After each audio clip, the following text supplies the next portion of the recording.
بسم الله الرحمن الرحيم. كتاب الجنة وصفته وصفة نعيمها وأهلها. This is the book of Jannah and the description of its pleasures and its people. Let's take the first hadith of the chapter. This is hadith 2822 in the book of Sahih Muslim. From Anas that the Prophet said, حُفَّتِ الْجَنَّةِ بِالْمَكَارِهِ وَحُفَّتِ النَّارِ بِالشَّهَوَاتِ. The Jannah is surrounded by things you hate, and the fire is surrounded by the shahawat. The shahawat normally is a negative term. It is that which you desire without thinking whether it is good for you or not, such as alcohol. That's desirous, but people do not ponder as to whether it is actually beneficial for their dunya and their deen. So these are the types of things which the fire is surrounded by. The solution to the shahawat is jihadun nafs. You fight against your own desires. This also includes leaving off places and people and things that may incite your shahwa. As for the makruhat, then of course obeying Allah Jalla wa Ala is one big inconvenience, and that's the whole point. Allah Jalla wa Ala inconveniences you, and this way He separates the worthy from the unworthy. So what is hated is the inconvenience aspect. One does not hate the laws of Allah themselves, because that is major kufr. But the inconvenience part, if you hate that, that is not kufr.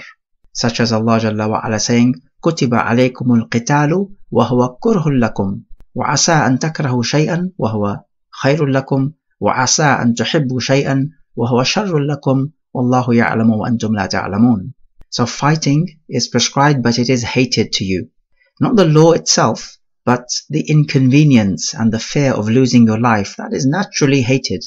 Nobody wants to be inconvenienced, and nobody wants to be in danger of losing their life. That's just natural. Similarly, waking up for Salat al-Fajr, that's an inconvenience. It is something hated. Not the Salah itself, and not the ruling itself, but the actual inconvenience part. And this hadith is ideal for those people who have a weak iman. They find it difficult to keep away from the haram, and find it difficult to do that which is ordained on them. So you quote this hadith to them, to give them a wake-up call and a reality check. And even things which are hated, they may be hated at first, but when you get used to it, you actually find yourself yearning for them.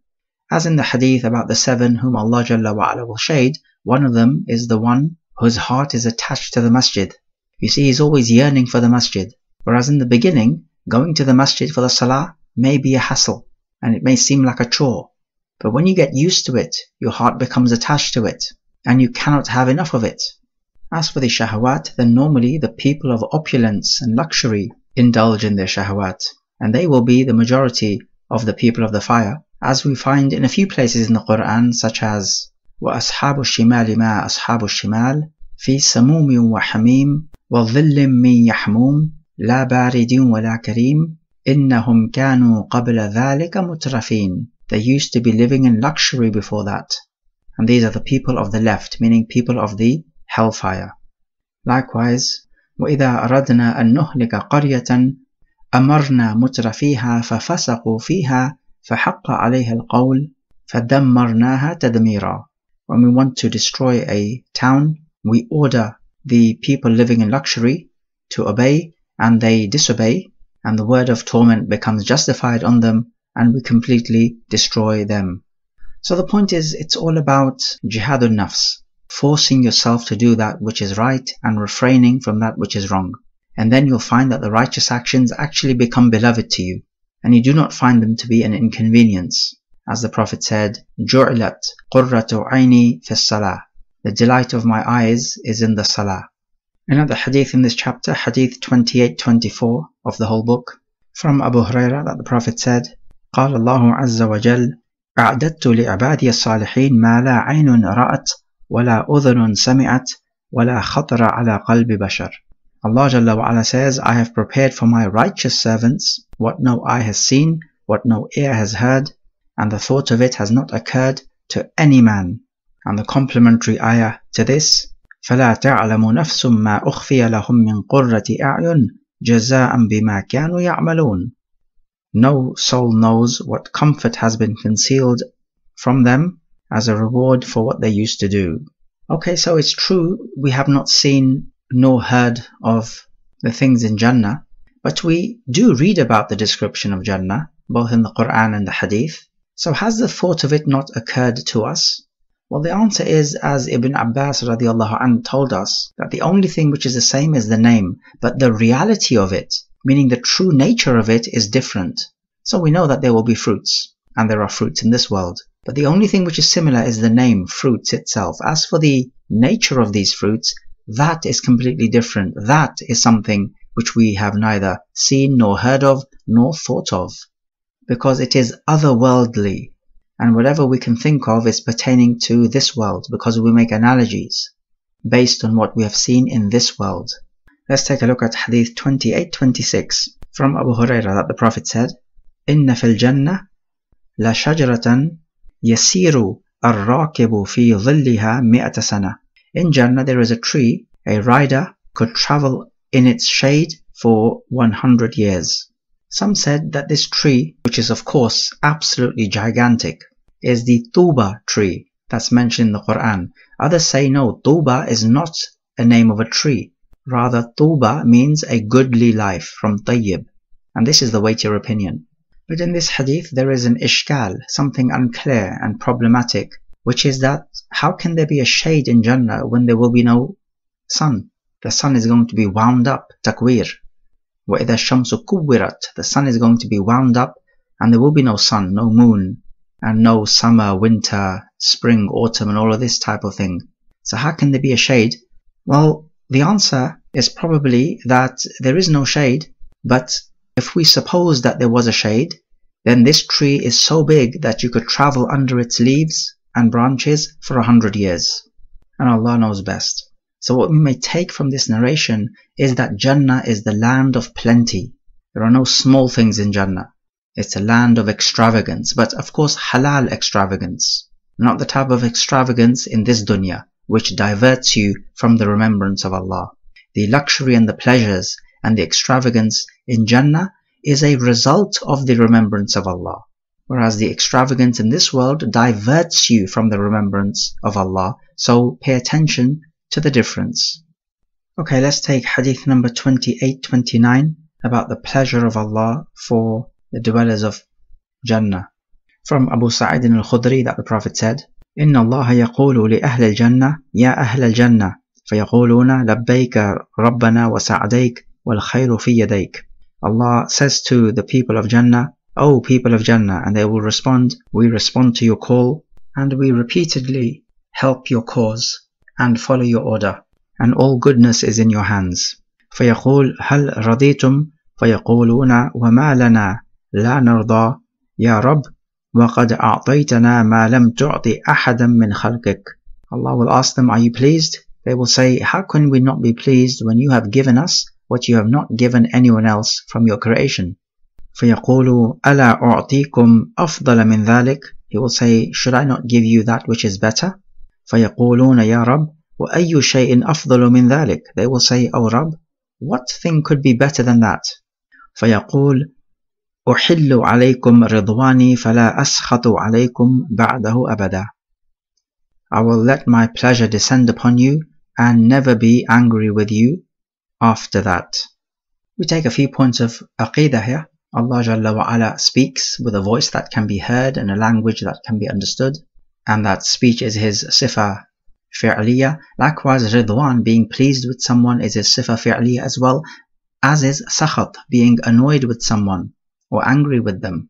We take that the greatest pleasure would be that Allah will never again be annoyed with you, because it is entirely possible that Allah rewards you but then after that is angry with you. But this type of reward would not be the complete type of reward. The complete type of reward is when Allah Jalla wa Ala will never again be angry with you. This is the complete 100% reward. And also from the completeness of the reward, though not mentioned in this narration, is that the people of Jannah will be able to see Allah Jalla wa Ala visually, not in the heart or in the dream, but through their eyes. And they would not have seen anything more beautiful than Allah Jalla wa Ala himself. As Allah says, لِلَّذِينَ أَحْسَنُوا الْحُسْنَى وَزِيَادَةً. Those who work righteousness, there will be good for them and an increase. The Prophet himself gave the tafsir of this. He said that the increase means looking at the face of Allah Jalla wa Ala. Okay, let's take the next chapter, how the dwellers of Jannah will see the upper levels of Jannah, just as people look up to the stars. Let's take Hadith 2831, the second riwayah, from Abu Sa'id al-Khudri, that the Prophet said, إِنَّ أَهْلَ الْجَنَّةِ لَا يَتَرَاءَوْنَ أَهْلَ الْغُرَفِ مِنْ فَوْقِهِمْ كَمَا تَتَرَاءَوْنَ الْكَوْكَبَ الدُّرِّيِّ الْغَابِرِ مِنَ الْأُفُقِ مِنَ الْمَشْرِقِ أَوْ الْمَغْرِبِ لِتَفَاضُلِ مَا بَيْنَهُمْ. The Prophet said that the people of Jannah are going to look upwards to the higher stations of Jannah, just as you look at the shining stars which remain in the eastern and the western horizon. And this is because of the superiority that these people have over others. قالوا يا رسول الله تلك منازل الأنبياء لا يبلغها غيرهم. The companion said, O Messenger of Allah, those are the status of the prophets that no one else can reach. قال بلى والذي نفسي بيده رجال آمنوا بالله وصدقوا المرسلين. The Prophet replied, no, rather by the one who has my soul in his hand, they will be people who believed in Allah and the messengers. We take from this that the highest stations of Jannah may be reached if you have true Iman in Allah Jalla wa Ala and in His messengers. Notice also the plural is used, Mursaleen, all the messengers. So the Yahud and Nasara do not believe in all of the messengers, because when you disbelieve in one, you disbelieve in all. Let's take the next chapter about the one who would love to have a glimpse of the Prophet. Hadith 2832, from Abu Hurairah, that the Prophet said, من أشد أمتي لي حبا ناس يكونون بعدي يود أحدهم لو رآني بأهله وماله. The people most beloved to me from my ummah would be those who come after me, but one of them would have the keenest desire to catch a glimpse of me, even at the cost of his family and his wealth. This hadith has preceded in the chapter of the Fada'il, so you may refer to that. O listener, akramakallah. Let's look at the next chapter about a market in Jannah. Hadith 2833, from Anas ibn Malik, that the Prophet said, إن في الجنة لسوقا يأتونها كل جمعة فتهب ريح الشمال فتحثو في وجوههم وثيابهم فيزدادون حسنا وجمالا فيرجعون إلى أهلهم وقد ازدادوا حسنا وجمالا فيقول لهم أهلهم والله لقد ازددتم بعدنا حسنا وجمالا فيقولون وأنتم والله لقد ازددتم بعدنا حسنا وجمالا. That in Jannah there is a market which they would come to every Friday. The northern wind will blow and would scatter fragrance on their faces and on their clothes, and this would add to their beauty and loveliness. And then they would return back to their family with this increased beauty, and their family would say to them, by Allah, you have been increased in beauty and luster. They would reply to their family, by Allah, you too have increased in your beauty. In this narration, again, there is an ishkal, just like the narration about the tree, and it is that there is no Jumu'ah, and there are no days of the week, because the sun does not rise and set such that there could be days of the week. And we say that the Prophet is giving an estimation. Just like you may go to the market every Friday, so in Jannah they will attend this market in intervals, as if it was once a week. As for this wind which blows, again, it is called a wind, but we do not know the reality of this wind, just like everything else in Jannah, so we do not need to delve into these matters too much. We just take them at face value, and that is sufficient. We find that they increase in beauty, and this is to make a point about Jannah. Jannah is self-refreshing, because one may then complain and say, well, living in an eternity in one place would lead to boredom. No matter how good a thing is, a long enough time with it leads to boredom. The answer is yes, we have noticed this in the world. However, what if Jannah was self-refreshing, so that every day, quote unquote, feels like a new day, because it regenerates itself, it refreshes itself. It does not stay the same. things become boring because they stay the same. And this is not the case with Jannah. It is self-refreshing, just like we find in this hadith. Even though this hadith is specifically speaking about the beauty of the people of Jannah, but we may say that everything in Jannah is self-refreshing. Let us take the next chapter about the first group of people that will be admitted to Jannah. There was a dispute amongst the people as to whether there would be more men in Jannah or women.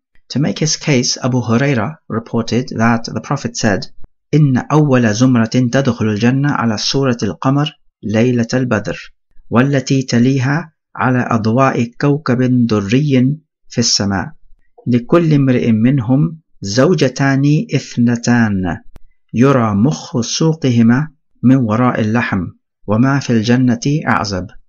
The first group of people to enter Jannah would be on the image of the full moon. Then those who come after them would be as bright as the stars in the sky. Every man will have 2 wives. The marrow of their shanks will glimmer beneath the flesh, and there would be no bachelor in Jannah. We take that the reason for this somewhat strange description of the wife of the believers is that they will be so clear and beautiful that even the marrow of the bone could be seen. So it gives us an idea of how bright and clear they would be. The main issue from this hadith is, will the women in Jannah be more? Abu Hurairah clearly quoted this hadith to say that women will be twice the number of men. Because if every man has 2 wives from the humans, meaning the people of the world, then of course there has to be twice as many women. This is not including the hurun 'ain, that's a separate matter entirely. But there are other narrations, however, which would suggest to us that most of the people of Jahannam will be women. So how is this possible? We say this is possible because there will be just so many more women than men, so that most of the people of Jahannam will be women and most of the people of Jannah will be women. We know from the authentic hadith that during the end of times, 1 man will be looking after 50 women. So from the children of Adam, women will be more than men anyway. And of course, reading this hadith, we ask Allah Jalla wa Ala to make us from the first batch of the Muslimin entering the Jannah, because they will be of the upper echelons. In another wording, he says, لا يبولون ولا يتغوطون ولا يمتخطون ولا يتفلون وأمشاطهم الذهب ورشحهم المسك ومجامرهم الألوة وأزواجهم الحور العين أخلاقهم على خلق رجل واحد على صورة أبيهم آدم 60 ذراعا في السماء. They will neither urinate nor defecate, nor suffer from catarrh, nor will they spit. Their combs will be made of gold, their wives will be large-eyed women, and their form would be like a single man, after the form of their father, that is the physical form, Adam, 60 cubits tall. So we can take from this narration that in Jannah, neither will there be any impurity, such as urine, but neither will there be anything which is dirty. So for example, phlegm is pure, but it is seen as dirty and harmful. So there will be no dirt, no impurity in Jannah. It will be a place of complete purity, cleanliness, and fragrance. Of course, this does mean that our bodies biologically will be completely different. Nobody knows exactly the mechanics of how the bodies of Jannah work, but that does not matter. Also, we find that Adam a.s. was 60 cubits tall, and every man in Jannah will also be 60 cubits tall. 1 cubit is from your elbow to the end of your hand at the fingertips for an average sized elbow. So 60 cubits is immensely tall, and it is fair that everyone should be of the same height so that nobody envies anyone else. In this world, we find much disparity and people wishing had they been taller. The next chapter about the description of Jannah and its people and how they would make tasbih in the morning and evening. We'll take Hadith 2834, Riwayah number 4. From Abu Hurairah, that the Prophet said that the first group of people to enter Jannah would have their faces as the full moon. They would neither spit nor suffer catarrh, which is phlegm, nor excrement. They would have their utensils and their combs made of gold and silver, and the fuel of their braziers would be aloes, and they would sweat musk, and every one of them would have 2 spouses, that the marrow of their shanks would be visible through the flesh. He says there would be no dissension amongst them and no enmity in their hearts. Their hearts would be like one heart, glorifying Allah in the morning and evening.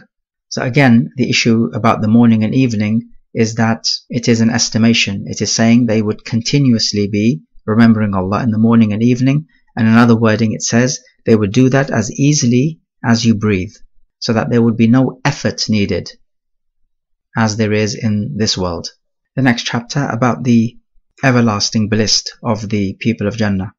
We'll take hadith number 2837 from Abu Sa'id al-Khudri and Abu Hurairah. Both report that the Prophet said, ينادي مناد إن لكم أن تصحوا فلا تسقموا أبدا وإن لكم أن تحيوا فلا تموتوا أبدا وإن لكم أن تشبوا فلا تهرموا أبدا وإن لكم أن تنعموا فلا تبأسوا أبدا فذلك قوله عز وجل ونودوا أن تلكم الجنة أورثتموها بما كنتم تعملون.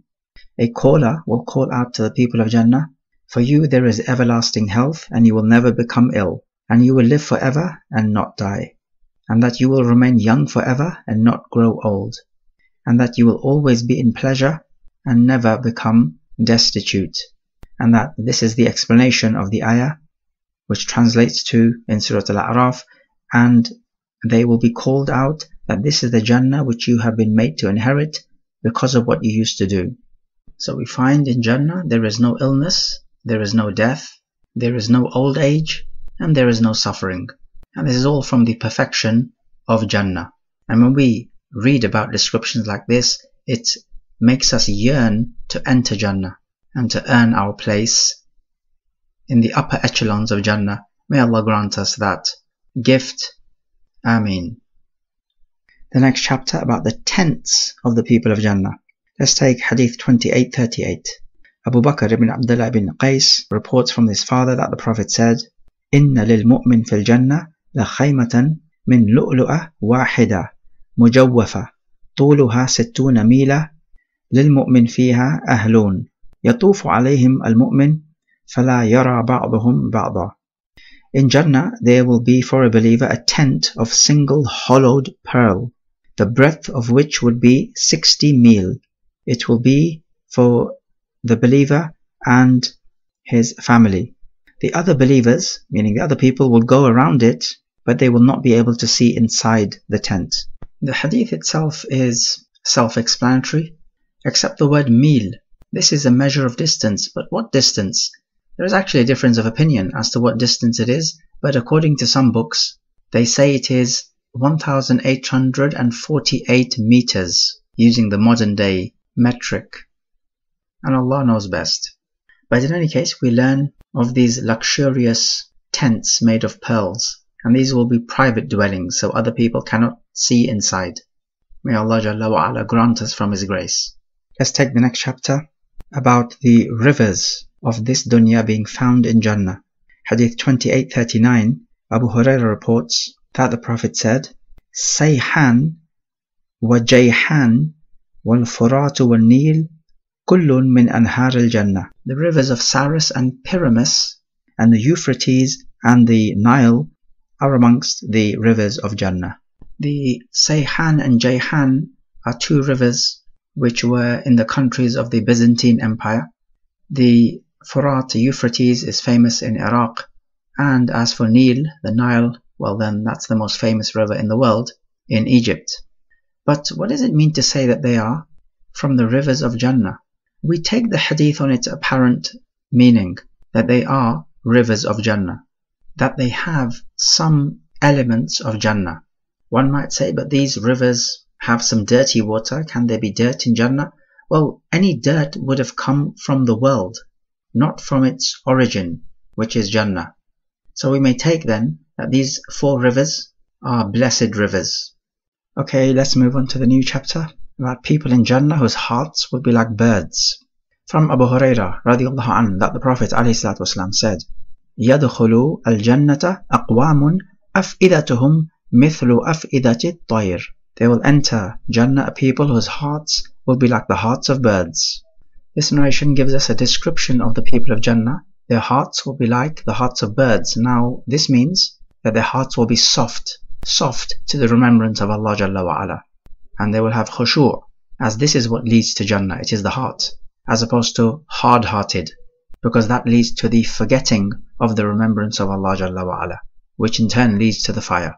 It is similar to how the Prophet described the people of Yemen. He said, وَهُمْ أَرَقُّ أَفْئِدَةً. They have the softest hearts.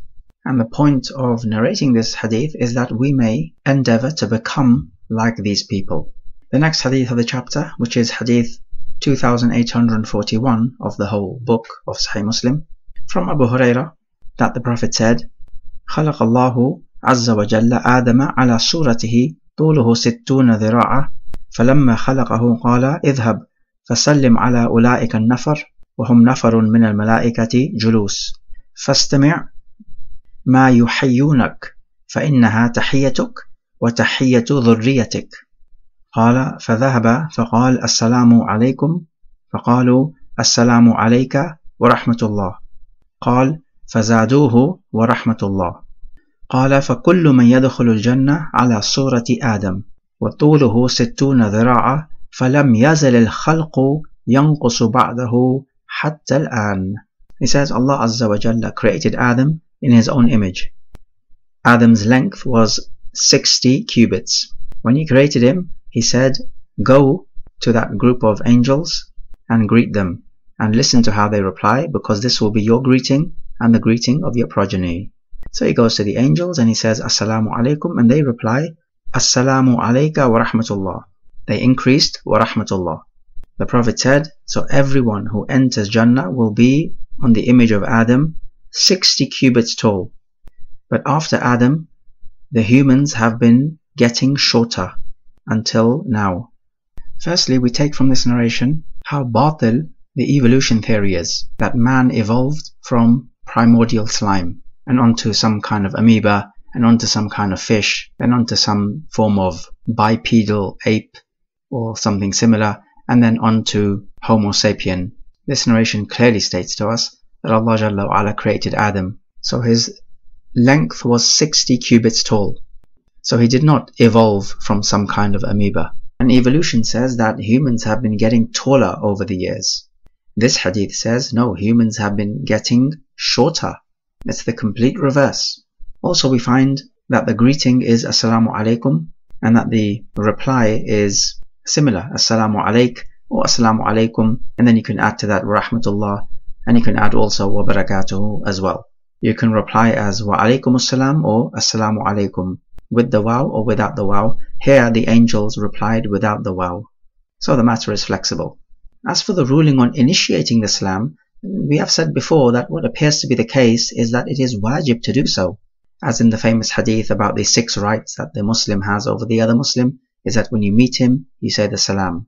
Likewise, the Prophet said that the closest to Allah Jalla wa Ala is the one who begins with the salam. Likewise in the Quran as well, وَإِذَا جَاءَكَ الَّذِينَ يُؤْمِنُونَ بِآيَاتِنَا فَقُلْ سَلَامٌ عَلَيْكُمْ. So give the salam when those who believe come to you. It is an order format. If you are initiating the salam, it is recommended to say Assalamu alaikum wa rahmatullahi wa barakatuhu. 3 items here, and this is worth 30 rewards as we find in the Sunan. If you mention 2 items, it's 20, and if you mention the single item, it is 10. There are also narrations which talk about adding wa maghfiratuhu wa ridwanuhu, but they appear to be da'if, so we do not need to rely on those narrations. The authentic narrations are enough for us. Also, we ask the question, were they speaking Arabic? It could be, it may not be. It may be the case that this hadith is translating what they said into Arabic, but it does not really matter. The point is, we know what our greeting is, and we say it. And what is apparent from the narration is that even women will be 60 cubits tall, because the narration says everyone who enters Jannah. The controversy from this narration is, what does it mean when he says that Allah created Adam on his image? There is a difference of opinion. However, even if we say that the hadith means that Allah Jalla wa Ala created Adam on Allah's image, which is what many scholars say is the correct opinion, then still it is not a problem, because we may say that Allah created Adam on Allah's image, But that does not mean that Adam now looks like Allah Jalla wa Ala, because there's a difference between ijmal and tafsil. Ijmal means on the whole, and tafsil means in detail. So the eyes and the nose and the ears and that type of detail. It's just like how the first batch of people entering Jannah would be on the image of the full moon. That does not mean that their faces look like the full moon. Of course not. The full moon does not look human. So in the tafsil sense, in the detailed sense, they do not look like the full moon. But in the ijmal, on the whole, they look like the full moon in that they are glowing brightly. So there is some resemblance, but there is no detailed resemblance. And it's the same thing here with Adam alayhi salam. There is some resemblance, but there is no detailed resemblance. So when Allah says, لَيْسَ كَمِثْلِهِ شَيْءٍ, there is nothing mithl to him. Mithl would mean nothing resembling him in detail, but you could resemble Allah Jalla wa Ala in certain aspects, but not in others. So even on this interpretation, we can resolve the situation and combine all the evidence together. Other scholars would say that the surah means the surah of Adam, so that Allah created Adam on this exact surah of 60 cubits tall. As for the other narration, which talks about Allah creating Adam on the surah of Ar-Rahman, which is clear-cut, that Allah created Adam on Allah's own image, then those scholars would say that that narration is da'if. And if it's da'if, then we may interpret this hadith to be the surah of Adam alayhi salam himself, that is to say 60 cubits tall. In any case, we are able to resolve the matter and bring all the evidence together. But if we say that the surah is the surah of Allah Jalla wa Ala, then one may say, okay, but what is this surah that you speak of? To which we would reply by saying that Adam alayhi salam has a face, Allah Jalla wa Ala has a face. Adam has hands, Allah Jalla wa Ala has hands. Adam has eyes, Allah Jalla wa Ala has eyes, and so on, from the sifat which He has informed us of. However, the difference is, everyone has their descriptions befitting to them, and it does not mean that the descriptions exactly resemble each other. Okay, let's take the next chapter about the description of Jahannam and its inmates. So let's prepare ourselves for some depressing descriptions. Hadith 2842 from Abu Hurairah, that the Prophet said, يُؤْتَى بِجَهَنَّمْ يَوْمَئِذٍ لَهَا 70,000 زِمَامٍ مَعَ كُلِّ زِمَامٍ 70,000 مَلَكٍ يَجُرُّونَهَا. Jahannam will be brought on that day, that is on Yawm al-Qiyamah, with 70,000 bridles, and with each bridle 70,000 angels dragging it. Much of these upcoming descriptions are pretty much self-explanatory and do not need too much tafsir. Over here we find the enormity of Jahannam, and if there's one word that could be used to describe Jahannam, it would be overwhelming. So whether it is the heat of the fire, overwhelming, the punishment, the horrors and the frights, overwhelming, the size, overwhelming. Everything about Jahannam is overwhelming. In this narration we are simply given numbers. What we are not told is how big these bridles are or how massive the angels are, because that will also have an effect. And the point about the description of Jahannam is to frighten us away from it, and to frighten us away from actions that would lead us to Jahannam. We seek refuge in Allah Jalla wa Ala. Hadith 2843 from Abu Hurairah again, that the Prophet said, ناركم هذه التي يوقد ابن آدم جزء من 70 جزءا من حر جهنم. قالوا والله إن كانت لكافية يا رسول الله. قال فإنها فضلت عليها ب69 جزءا كلها مثل حرها. The Prophet said that this fire of yours which people kindle is 1 part of 70 from the fire of Jahannam. They replied, by Allah, O Messenger of Allah, just this fire alone in this world would have been enough as a punishment in Jahannam. The Prophet replied, the fire of Jahannam has increased 69 parts more than the fire of this world, each part being equivalent to the heat of this current fire. What we also know about the fire of Jahannam is that it will be black because it has burnt its own self. And so one ought to remember these descriptions. It will frighten him away from sins. Let's look at Hadith 2844. Abu Hurairah again reports that we were with the company of the Prophet when we heard something fall. The Prophet asked them, do you know what that sound was? We said, Allah and His Messenger know better. Thereupon he said, هذا حجر رمي به في النار منذ 70 خريفا. فهو يهوي في النار الآن حتى انتهى إلى قعرها. This was a stone thrown down in the fire of Jahannam 70 autumns ago, meaning 70 years ago, and only now it has reached its depth. This narration gives us an idea of the depth of Jahannam and how huge and overwhelming it is. We seek Allah's protection. Let's take Hadith 2845 from Samura ibn Jundub, that the Prophet said, إِنَّ مِنْهُمْ مَنْ تَأْخُذُهُ النَّارِ إِلَى كَعْبَيْهِ وَمِنْهُمْ مَنْ تَأْخُذُهُ إِلَى حُجَزَتِهِ وَمِنْهُمْ مَنْ تَأْخُذُهُ إِلَى عُنُقِهِ. There will be those people from the fire whom the fire will reach to their ankle bones, and for some it will reach to their waists where they tie the izar, and for some it will reach to their necks. We learn from this narration a clear-cut evidence that people are not the same in Jahannam. They are punished differently, just like the people of Jannah. They are not on the same level. We just took the hadith about the lofty rooms that the people will look up towards, just like you look up to the glowing star in the horizon. The least in punishment we know to be Abu Talib, due to the intercession of the Prophet. And Allah Jalla wa Ala teaches us that the munafiqun will be in the ad-darkul asfali min an-nar, in the lowest depths of the fire. So they will be the worst punished. Let's take the next chapter about the haughty and the proud being in Jahannam and the humble ones being in Jannah. Hadith 2846. Abu Hurairah reports that the Prophet ﷺ said, احتجت النار والجنة فقالت هذه يدخلني الجبارون والمتكبرون وقالت هذه يدخلني الضعفاء والمساكين فقال الله عز وجل لهذه أنت عذابي أعذب بك من أشاء وقال لهذه أنت رحمتي أرحم بك من أشاء ولكل واحدة منكما ملؤها. The Prophet says that Jannah and Jahannam had an argument with each other. They were arguing about who will have more inmates. They each put forward their case to argue that they will have more than the other. Jahannam says, in me there will enter the tyrants and the proud people. And Jannah says, in me there will enter the weak and the poor. Allah Jalla wa Ala decided between them, and He said to Jahannam, you are my punishment, I punish with you whomsoever I will. And He said to Jannah, you are my mercy, I show mercy with you to whomsoever I will, and both of you will have their fill. So you see, the argument here is that Jahannam is claiming that most of the people are tyrants and proud. So Jahannam will have more inmates than Jannah. And Jannah is saying, no, most people are humble and poor, so they will enter me. So they are each making the case. Allah Jalla wa Ala simply says that both of you will be filled.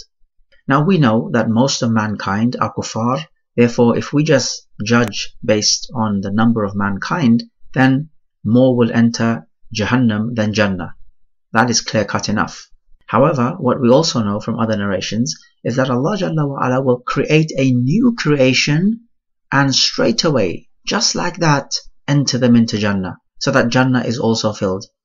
We may also use this narration to take that what is apparent is that Jannah and Jahannam are already created, as some people said that they are not yet created because their existence will be futile because nobody as of yet is entering them. However, the evidence suggests to us that they have already been created.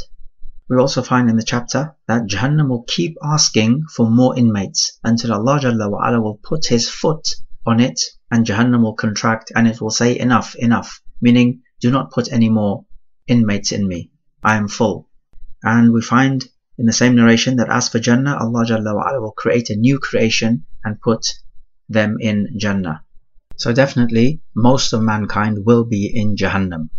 In the same chapter, Hadith 2848, riwayah number 3, Anas reports that the Prophet said, يَبْقَى مِنَ الْجَنَّةِ مَا شَاءَ اللَّهُ أَن يَبْقَى ثُمَّ يُنْشِئُ اللَّهُ تَعَالَى لَهَا خَلْقًا مِمَّا يَشَاءُ. There will be left some space in Jannah as Allah would like it to be left, and then Allah will create another creation as He would like.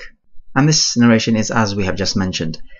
As for the foot of Allah Jalla wa Ala, some people of bid'ah said that this foot refers to a group of people that Allah will put in Jahannam, and then Jahannam will say enough, enough, no more. And this is clear-cut tahrif. They're bending over backwards to fit their madhab. What we say is that the foot of Allah Jalla wa Ala is a real foot. Ibn Abbas radiallahu anh said that the kursi of Allah is where Allah puts his foot. Now we have no idea about this foot. We simply take it as we find it. And we do not ask any more questions. There is no way we can know. And then besides, there is no benefit for us knowing any more than what we know now. There's no practical benefit. Now if somebody were to ask, does Allah Jalla wa Ala have toes if he also has foot? And the answer here is, this is a question of tanattu', of extremism. You're going to extremes in asking this question. It is unnecessary. What the companions did not ask about is good enough for us not to ask about. And asking such extremist questions is an idiosyncrasy of the Ahlul Bid'ah.